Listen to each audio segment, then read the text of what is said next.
ఇప్పుడు నా మీద కోపంతో ఉంటారు కాబట్టి ఒక చిన్న స్టోరీ చెప్పి నేను స్టార్ట్ చేస్తా. 15 నిమిషాల తర్వాత మీ ఇష్టం. మీరు వెళ్ళిపోవాలనుకుంటే వితౌట్ మై పర్మిషన్ వెళ్ళిపోవచ్చు. గో అయితే పెట్టరు, గో పెట్టరు చెప్పి నేను తుక్కలో కుతక్కుతున్నాను ఇంకా దింపలే. రైట్, టైం ఇస్తారా సార్? రిక్వెస్ట్ చేసి అడుగుతున్నా. ఒక 15 నిమిషాలు నాకు టైం ఇది, ఆ తర్వాత మీ ఇష్టం. నేను 15 నిమిషాల మధ్యలో ఎప్పుడైనా మీకు బోర్ కొడితే చేయగలరు సార్, మీ సాగు పాడైపోయింది తప్ప ఇష్టపెట్టరారు.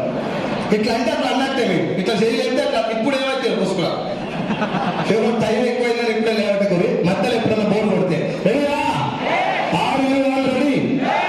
మాట్లాడినోడు మంచిగా మాట్లాడితే మీటింగ్ సక్సెస్ అవుతుందా? ఇన్నోళ్ళు గట్టిగా ఇంటే సక్సెస్ అవుతుందా?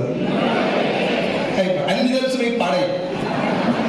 వెస్టీలో పైసలు వస్తాయని తెలుసు, చెక్కులు వస్తాయని తెలుసు, కష్టపడితే లైఫ్ మారుతుందని తెలుసు, పిల్లల్ని మంచి స్కూల్ చదివించు అని చెప్పి తెలుసు, పిల్లలకి బంగారం కొనియొచ్చు అని తెలుసు, అడుక్కొని ఐ లవ్ యూ చెప్పించుకున్న వాళ్ళు మనం బోధుతో కూడా ఐ లవ్ యూ చెప్తామని తెలుసు.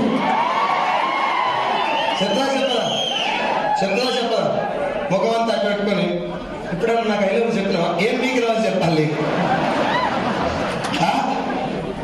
ఐ లవ్ యూ చెప్పాలంటే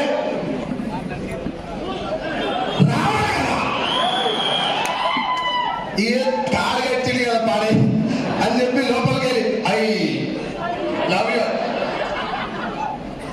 అట్ట రావద్దు మచ్చా. వస్తాడు నా రాజు గర్వగా నిలబడి పాట పాడుకోవాలి. నువ్వు ఎప్పుడు వస్తావా అని. ఇది పొద్దున్నేస్తే ఇంటనే ఉండే పాటగా పాడాలి. ఒక 4 రోజులు పిల్లాన్ని కనబడకూడదు. పోరాట గట్టిగా పోరాటానికి దగ్గర ఉంటే పిల్లానికి దూరమైన మనసులో దగ్గరనే ఉంటాం.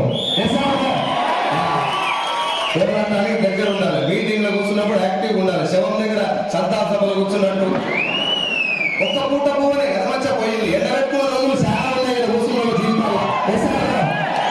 ఒక్కరోజు సాక్రిఫైస్ చేయండి, లైఫ్ మారకపోతే పేరు మార్చుకుంటారు. ఒక రోజు సాక్రిఫైస్ చేసి మైండ్ మార్చుకుంటారు.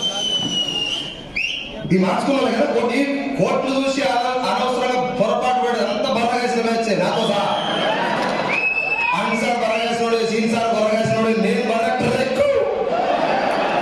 వీళ్ళకు కూడా లైఫ్ వచ్చిందంటే చాలా మంది చదువుకున్న వాళ్ళు కనబడుతున్నారు నాకు ఇలా చూస్తుంటే ఫేస్ లా. అలా ఫేస్ కు నా ఫేస్ కు సంబంధం లేదు. కోట్ లేకపోతే మనం తూర్పాలే. మీరు ఇంత మేధావులు అయ్యింది, మీ కష్టాన్ని ఎక్కడ పెడుతున్నారు కదా, ఇక్కడ పెట్టండి అని రిక్వెస్ట్ చేస్తున్నాం. సో నా పేరు సైన్లు. నేను హైదరాబాద్ దగ్గరలో ఒక 40 కిలోమీటర్ల విలేజ్. మా విలేజ్ పేరు ఆరుట్ల. నా అదృష్టం ఏంటంటే పాన్ సార్కు సీన్ సార్కు నడుగుతాను మా ఊరు. ఇద్దరుగా నలిగింది కాబట్టి ఇలాగ వచ్చినాను. సో నేను వెస్టీజ్ రాకముందు ఫార్మా కంపెనీలో మెడికల్ రిప్రజెంటేటివ్గా నేను పనిచేస్తున్నాను 2010లో. అమ్మా బామ్మా అక్కవు కూర్చుంటా అయిపోతా తొందరగా. మీరు ఎవరైనా లేస్తే నాకేమనిపిస్తాడు, ఆ బొక్కలు ఎలా అన్నట్టు అనిపిస్తుంది. ఏమంటే జర లేవు, ఎవరికైనా లేచిపోతే ఇప్పుడే లేచిపో. 15 నిమిషాలు ఎక్కువ, ఇప్పటి నుంచి 15 నిమిషాలు, 3 నిమిషాలు పోయి సార్ జర కూర్చోండి ప్లీజ్. మయ్య గారు ఆయనకైనా ఫోన్ చేసి 5,000 మరి ఏమో ప్రాజెక్ట్ సగం అయిపోకుండా సిబ్బంది గారు